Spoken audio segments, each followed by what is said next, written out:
സംസ്ഥാന സർക്കാരിന്റെ ആഗോള അയ്യപ്പ ഭക്ത സംഗമം ഹിന്ദുവിരുദ്ധതയുടെ സംഗമ ഭൂമിയാകുന്നു. പരിപാടിയിൽ തമിഴ്നാട് മുഖ്യമന്ത്രി എം.കെ. സ്റ്റാലിനാണ് മുഖ്യാതിഥി.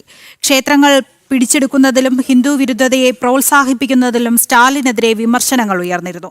സനാതനധർമ്മത്തെ ഇല്ലാതാക്കണമെന്ന ഉദയനിധി സ്റ്റാലിന്റെ പ്രസ്താവനയും വിവാദമായിരുന്നു. തിരുവനന്തപുരത്ത് നിന്ന് പ്രജിത് മോഹൻ ചേരുന്നുണ്ട്. പ്രജിത്, സംസ്ഥാന സർക്കാരിന്റെ ആഗോള അയ്യപ്പ ഭക്ത സംഗമമാണ് ഇപ്പോൾ ഹിന്ദു വിരുദ്ധതയുടെ സംഗമ ഭൂമിയാകുന്നത്. എന്തൊക്കെയാണ് വിശദാംശങ്ങൾ? സെപ്റ്റംബർ 20-നാണ് പമ്പാ തീരത്ത് വെച്ച് ഇത്തരത്തിലൊരു ആഗോള അയ്യപ്പ ഭക്ത സംഗമം സർക്കാർ നടപ്പിലാക്കുന്നത്. അതിൽ സംസ്ഥാന സർക്കാരിനെതിരെ നേരത്തെ തന്നെ വലിയ രീതിയിലുള്ള വിമർശനങ്ങൾ ഉയർന്നിരുന്നു. പ്രത്യേകിച്ച് സംസ്ഥാന സർക്കാർ തന്നെയാണ് ശബരിമലയുമായി ബന്ധപ്പെട്ടുള്ള ആചാര ലംഘനത്തിനോ അല്ലെങ്കിൽ അതിനുള്ള ശ്രമങ്ങൾക്കോ കൂട്ടുനിന്നൊരു സാഹചര്യം ഉണ്ടാകുന്നത്. അതിൽ അയ്യപ്പ ഭക്തരുടെ മനസ്സിനെ വലിയ മുറിവേൽപ്പിച്ച സർക്കാരാണ് കേരളം ഭരിക്കുന്നത്. അതുകൊണ്ട് തന്നെ ആ സർക്കാർ തന്നെ അയ്യപ്പ ഭക്ത സംഗമം നടത്തുന്നത് ഒരു വിരോധാഭാസമാണ് എന്ന രീതിയിലുള്ള വിമർശനങ്ങൾ ഒരു വശത്ത് സജീവമായി നിലനിൽക്കുമ്പോഴാണ് ഹിന്ദു വിരുദ്ധതയുടെ ദക്ഷിണേന്ത്യയിലെ തന്നെ ഏറ്റവും പ്രധാനപ്പെട്ട മുഖങ്ങളിലൊന്നായ തമിഴ്നാട് മുഖ്യമന്ത്രി എം.കെ. സ്റ്റാലിനെ ഈ പരിപാടിയിലേക്ക് ക്ഷണിച്ചിരിക്കുന്നത്. അത് മുഖ്യാതിഥിയായി തന്നെ പങ്കെടുപ്പിക്കുന്നു എന്നുള്ളതാണ് അതിൽ ഏറ്റവും ശ്രദ്ധേയമായിട്ടുള്ള കാര്യം.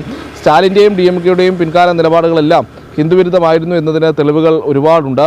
അല്ലെങ്കിൽ അത് കൃത്യമായി പൊതുജനത്തിന് ബോധ്യമുള്ള കാര്യവുമാണ്. അതോടൊപ്പമാണ് സ്റ്റാലിൻ്റെ മകനും നിലവിൽ തമിഴ്നാട് മന്ത്രിസഭയിലെ അംഗവുമായിട്ടുള്ള ഉദയനിധി സ്റ്റാലിൻ സനാതനധർമ്മത്തെ ഇല്ലാതാക്കണം എന്ന രീതിയിലുള്ള പരാമർശങ്ങൾ നടത്തിയത്. സനാതനധർമ്മത്തെ പൂർണ്ണമായും അവഹേളിക്കുന്ന രീതിയിലുള്ള ആ പരാമർശങ്ങൾക്കെതിരെ അദ്ദേഹത്തിനെതിരെ നിലവിൽ പലയിടങ്ങളിലും കേസുകളുമുണ്ട്. സാഹചര്യമൊക്കെ ഇതായിരിക്കെയാണ് ഈ പറയുന്ന അയ്യപ്പ ഭക്ത സംഗമം പോലെയുള്ളൊരു പരിപാടിയിലേക്ക് എം.കെ. സ്റ്റാലിനെ ക്ഷണിക്കുന്നതിലൂടെ കൃത്യമായ ഹിന്ദുവിരുദ്ധ രാഷ്ട്രീയ സന്ദേശം നൽകുകയാണ് സംസ്ഥാന സർക്കാർ എന്നുള്ളതാണ് ഈ ഘട്ടത്തിൽ ഉയരുന്ന പ്രധാനപ്പെട്ട വിമർശനം. സ്റ്റാലിൻ ക്ഷേത്രങ്ങളുമായി ബന്ധപ്പെട്ടൊക്കെ അവിടുത്തെ അധികാരങ്ങളൊക്കെ പിടിച്ചെടുക്കാൻ സർക്കാർ സംവിധാനങ്ങൾ ഉപയോഗിക്കുന്നു തുടങ്ങിയിട്ടുള്ള വിമർശനങ്ങൾ തമിഴ്നാട്ടിലേക്ക് ഹിന്ദു നേതാക്കൾ പലവട്ടവും ഉന്നയിച്ചിട്ടുള്ളതുമാണ്.